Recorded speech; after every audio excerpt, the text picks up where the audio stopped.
Welcome to the bonus materials for Westeros.org's review and recap for Episode 7, A Man Without Honor. As usual, we're going to be providing a bit of background detail for some of the things discussed in this episode, and we're going to provide our opinion on the highs and lows of this episode. This time we're mixing things up a bit. I'll be doing the history part, and Elio will be doing the highs and lows. This week we thought we'd discuss the Targaryens, since Tywin and Arya end up speaking a little bit about them in this episode. For that we go back to the Conquest of Westeros by Aegon the Conqueror. He and his two sisters, Visenya and Rhaenys, were the first Targaryens in Westeros and the first rulers of the Targaryen line. They were both, as I said, his sisters, and they were also both his wives. Each of them were a dragon rider as well. Balerion the Black Dread belonged to Aegon the Conqueror, or, well, he rode him anyway. Visenya rode Vagar, and Rhaenys rode Meraxes. And with these dragons, they were able to, despite their otherwise much smaller numbers than what the Westerosi kings had, they were able to defeat or get them to bend the knee, all of the current kings, except for Dorne, of course. So they used the dragons. And there was one time when, in fact, they used all three dragons together, and that became known as the Field of Fire because of the destruction that the dragons unleashed when they defeated two of the greatest armies. And they were able to basically get a lot of the other kings to say, nah, that's it for us. We also thought we'd talk a little bit about the Wall and the areas around there, since in this episode, Ygritte tells Jon that, your people came here, my people was here first, and your people came here and put up a wall. That's a little bit confusing, actually, because the Wildlings, just like most of the Northmen, are descended of the First Men, who were the first humans to come to Westeros.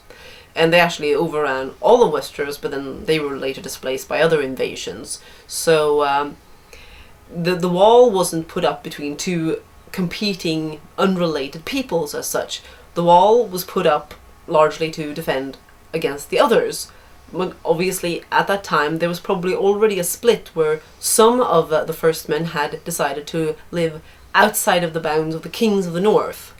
And they didn't want to be ruled by kings, so they lived further north, and they call themselves, the free folk. They actually, today, they call the rest of the ones south of the wall kneelers, because they kneel to a king. So the wall went up and divided them, and probably ended up increasing the divide between the two peoples. But ultimately, they are actually from the same origin, so it's not a matter of a conqueror coming in and putting up a wall willy-nilly. It had to do more with the others than the Wildlings to start with. So, to discuss the highs and lows of this episode, I would have to say, first off, just to give a general sense, I felt this episode was better than the previous episode. I had some real issues with the tone of some of the sections of the last episode, and some of the, what I felt to be lazy writing and sloppiness of that episode. Fine, I may be in the minority in that, but that's where I'm coming from. I felt this episode felt tonally, which is, I think, the most important part of the adaptation for me. Tonally, it felt more like A Song of Ice and Fire. It made me happier. There's some really great scenes and some really solid writing along the way. Wasn't perfect. We'll get into that shortly. But the high, again, Alfie Allen is, I think, killing it as Theon Greyjoy. His story is captivating to me.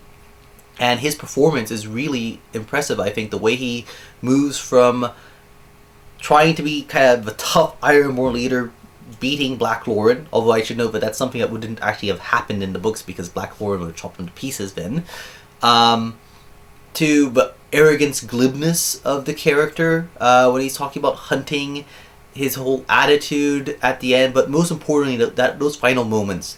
And again, it's really helped by Ramin Djawadi's amazing music when we have the bodies pulled up and displayed, and Theon makes himself look at them, and until he can't look anymore. And it's that moment when he looks away and you can see so much in his eyes. I thought that was amazing. Really, really terrific.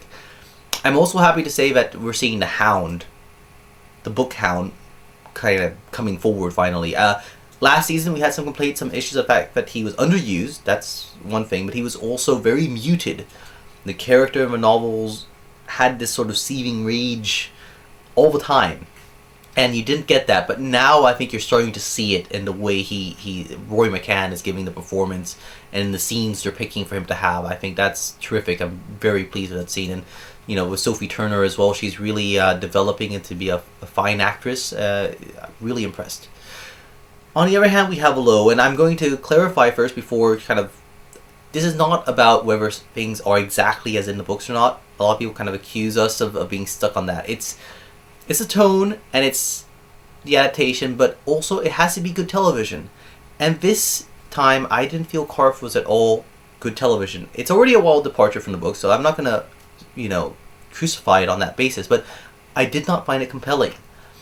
First off, Dany's scene of Jorah, she was schizophrenic. She was all over the place, and I didn't understand that. I didn't find that appealing. I didn't find that dramatic. I understand that she's kind of lost and bewildered, and she's trying to figure out what to do. But to go from being thankful that Jorah's arrived to suddenly accusing him almost out of nowhere that he's trying to monopolize her trust, which is something that we see later on, but to bring it into this scene seemed to me just not a wise idea. It's very confusing. I just didn't like that scene whatsoever. And then the coup. Okay, again, it's a big change. The idea of it doesn't bother me. It's what I'm bothered by is that they kept Karf sort of... We only really see the surface of it, and we don't know anything about its history, its culture, its rules, its people. Only 3 of the characters have names, and one of them is actually just a title, the Spice King. So we have no reason to care about what Zorro has done. We have no reason to care about Zorro. He is, I can't say Nonzo Nosey has come out to be performing as well as I would have hoped. I've seen him in some other things. He's a great actor, but his approach to Zorro is simply too restrained. It's very bloodless. There's not really any emotion to it. There's not really any sense that he's doing anything but going through the motions. So I find that very troublesome, that that they've added action and they've added intrigue, but they haven't fleshed out Karf to actually make it able to support that.